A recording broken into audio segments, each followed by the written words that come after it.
What's going on, guys? We have a Chevy Corvette 2017 Grand Super Sport. It's LT1, pushing out 460 horsepower, about 460 pound-feet of torque. As you can see, the customer came in today for our trademark Muffy D.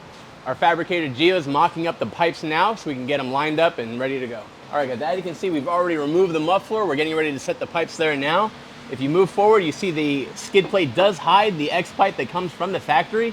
You could always make the X pipe bigger, or if you want more of a chop to the car, you could always add an H pipe. If you move forward, you see that the car does have its primary cat still. Guys, if he always wants to come in and upgrade the car later for more features, he can always add a cold air intake from AFE or a Corsa, and he can also do long tube headers. All right, guys, as you can see, the customer is going to go with his standard tips from the factory. But as you know, we got the largest selection in South Florida: Gexhaust 80, Gexhaust Oakland Park, and Gexhaust.com.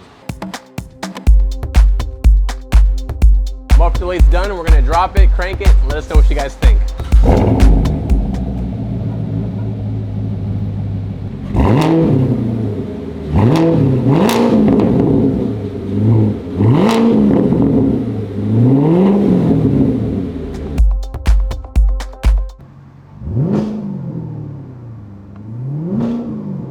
All right, so if you have a Corvette or a Camry, man, bring it to Gexhaust, Oakland, Davie. We'll hook you up. Like, comment, subscribe, and we'll see you in the next video.